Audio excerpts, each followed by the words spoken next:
Radical. Welcome to Flea Market Stories, documenting one man's journey into the world of flea marketing. I know on the channel uploads have been kind of scarce, and a big reason is because I am going full bore. I am going heavily into doing every single thing I can to have a great summer sales-wise at my store.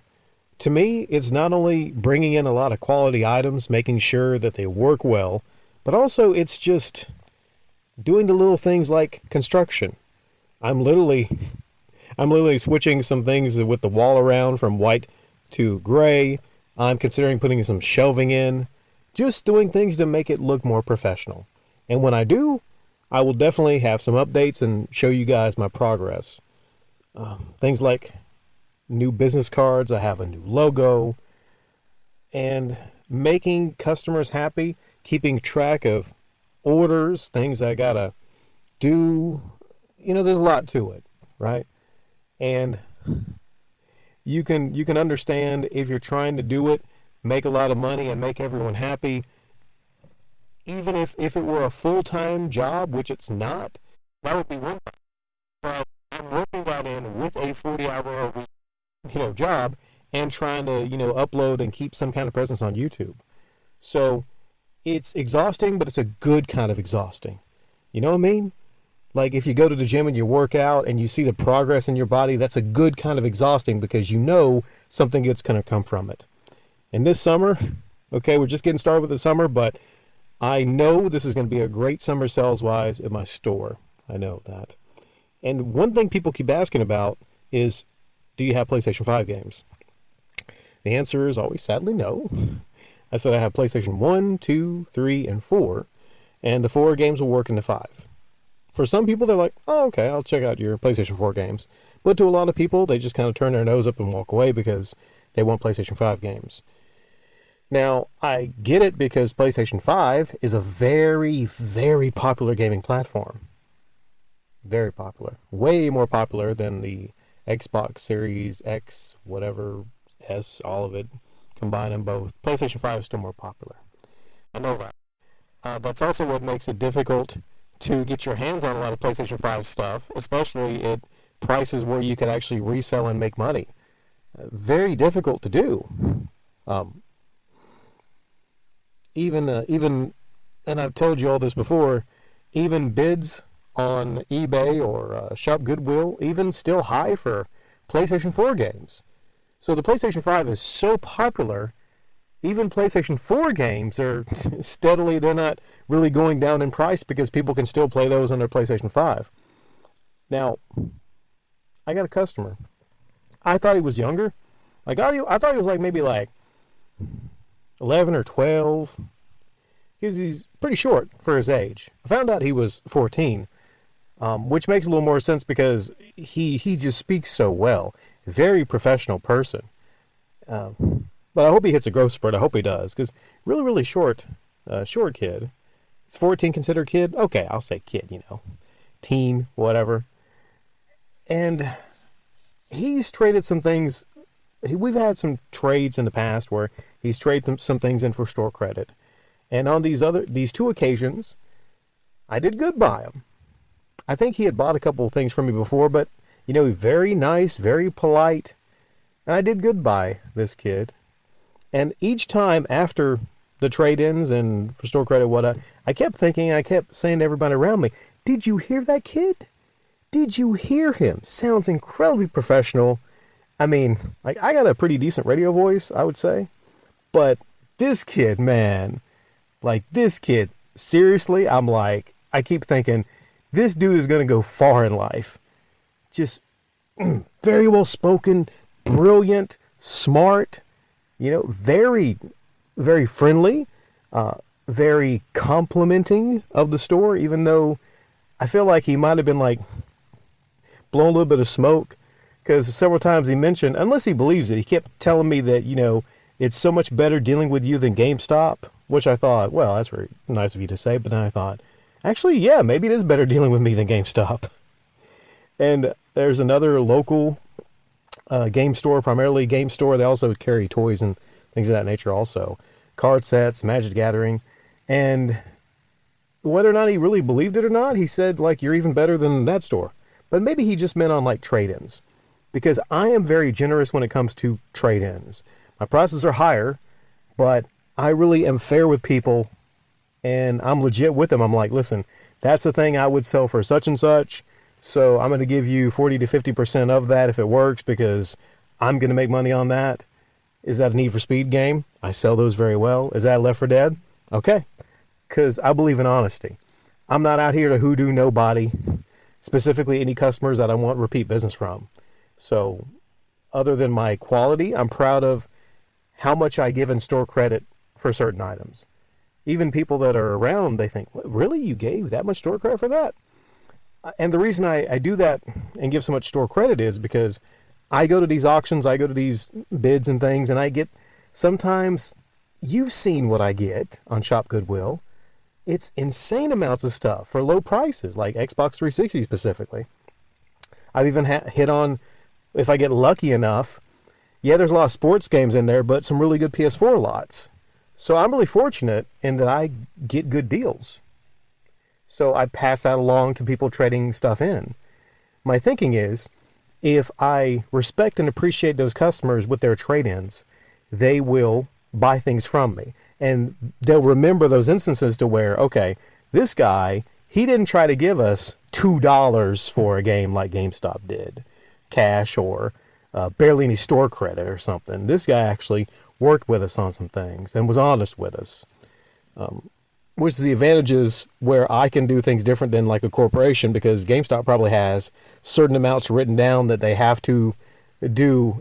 You know, they can only pay a certain amount for a game, even though they might look at it and say like, well, damn, we're going to make a good bit of money on that. No, you can only pay so much in this and what, so much in store credit or whatever. So, because I've been so nice to this one kid, I think I might have niced my way into a PlayStation 5 very soon. Now, I've been kicking around the idea of getting a PlayStation 5, but I've really not needed it right now. I have Series X, I have a PC. I don't play a lot of games right now. Mostly I've been listening to music CDs and watching movies. So it's not anything I desperately need in my life. It's not like, you know, oh, I got to get a PlayStation 5 to play all the PlayStation 5 games. You know, all 8 or 9 or 10 that I might want to play on the PlayStation 5 that are not on PlayStation 4. There are some, though. There definitely are a couple that I really want to play on PlayStation 5 that I've seen. But now, it's a situation of where, okay, like this kid texted me today talking about how he wants to change to PC. A lot of people are thinking about going to PC. So he's going to switch from PlayStation 5 to PC. And, you know, he was asking me about what it might look like if I paid for the PlayStation 5. First, I was thinking, well, I want to offer him a lot of store credit for the PlayStation 5. And I pretty much have a rule right now. I'm not paying cash for anything. It's just all store credit. And there's something I got from him. This is going to lead into Show Off Saturday. So I don't want to kind of spoil it, but I'm going to be showing off on this Show Off Saturday the gaming item. It's a Nintendo item. I don't have a lot of Nintendo items really, other than Wii's. But he had a trade-in, which is actually 2 really cool Nintendo items. And I gave him, I think, might have been 140 of store credit. He wanted him getting some Funko Pops and a whole lot of comic books. Used it all up. And honestly, that's not really a bad deal for me. Not at all. And he was happy to get a lot of comic books. So as long as he's happy and I'm happy, that's cool. At first, I think I said 120, but then I bumped it up to 140 because I realized he was getting mostly comics, which I didn't pay a whole lot for. So that item, not going to reveal it right now, but it's a Nintendo item, and I'll be showing it off. Actually, more than one Nintendo item. I'll be showing it off this Saturday on Show Off Saturday. Should be this Saturday. I'll be showing it off. It brings up that after that deal, he has a PlayStation 5. And this is, I do believe, it's definitely a disc version, because I said I just couldn't deal with it if it's a digital. I wouldn't pay $1. Wouldn't pay $1 for that crap. It's got to be a traditional console that I can put the disc in. That might trigger a lot of you that love the idea of digital consoles, and maybe eventually we'll head to that that one day. But that day is not today. So if they give me a PlayStation 5, it's going to be a Slim, or it is going to be with a disc drive, or it's going to be an original. I think what he had was the original. And there's ups and downsides to that. The original being, of course, a gigantic and a fucking huge, a beastly big console. But the positive is that console has a connected disk drive. Whereas the Slim, it's smaller, arguably looks nicer, and it has a detachable, drive that you have to pair. Now I've seen people say the positive of that is, well, you could actually just replace the disk drive if the disk drive on your system goes bad. Okay. This is somewhat of an argument, I guess, but in the time it takes for a disk drive to go bad on a PlayStation 5, we're talking maybe like, 8, 9, 10 years into the future, if even that, even if that happens, by that time, it's going to be a console you can get for a couple $100. But I get the point people make where it's kind of cool to have a detachable disk drive. I just don't like the pairing on it. I don't like the idea of having to have a system to where, I know, don't you have to register the disk drive or have to connect online to even use that disk drive? You know how I am. I don't like consoles where you actually have to connect to the internet to actually use them or set them up. So I don't mind the fact it's a gigantic PlayStation 5. I mean, it kind of sucks it's so big, but, with my setup, I don't have to squeeze it in anywhere. And also, I'm probably going to be playing the Series X a whole lot more, 360s or PlayStation 2s more than the PlayStation 5. It would be mostly something I get for the business. But that means also I can straight up sell my Darth Vader PS4.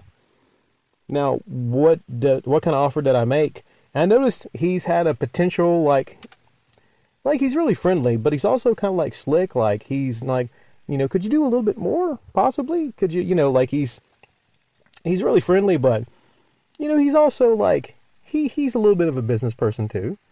But he does it like not in a haggling way. The way he does it is very respectful. He legitimately asks like, could you possibly? If not, that's okay. But could you?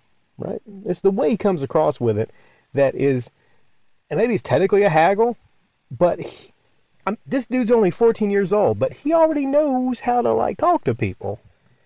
And I think, damn, this person, like, a decade from now might be a lot better than me at sales. Might have his own store, He might be taking notes from me and do things a whole lot better than I do even. I wouldn't put it past him. Like I said, he seems very like a capable kid, right? So anyways, I made him an offer of $300 in the text. I said, and this is 2 days ago. 2 days ago, because he said he's thinking about moving to PC from PlayStation 5, but now he's trying to think about doing it a whole lot quicker. I told him basically what I could offer was $300 in cash and around $100 in store credit. And where I'd bump up, because I figure, he might say like, well, could you do like $350 in cash and $100 store credit? Or $350 in cash and $50 in store credit? Where I'm going to bump up is store credit. I don't think I'm going to go up to $200 store credit and $300 cash. It kind of depends on like what he would want. Like if I bring in a whole lot more comics, which I got 200 in a box for like around 100. No, less. It was less than that. Is either like 250 comics for 100 or something, but I've had them for a while and they're really not selling a whole lot. But he's really excited about comics and books. If it were comics and, it was like, hey, $200 worth of comics, of which a lot of comics I have priced at $3, $4, $5, maybe, yeah. Maybe a 500 total, 200 in comic books, store credit, knowing that since he's moving to PC, he's not going to be using that credit on any console video games. I know that. So right away, it's going to be maybe some Funko Pops, which I don't have any of right now because I got a guy I'm getting from Funko Pops and reselling them for him. But it's going to be comic books. So what I'm probably going to think about doing is, in the next couple weeks, bringing out all my comic books and saying, hey man, since you're probably going to be like getting books and things, and I think I got some PC mouses. Oh, good ideas.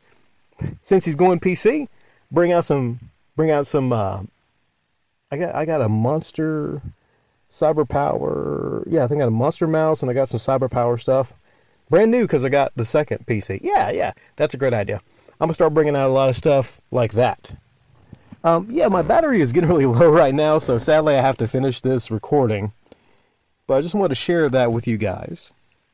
I hate I'm ending this very abruptly, but also I want to get your maybe advice on which is probably.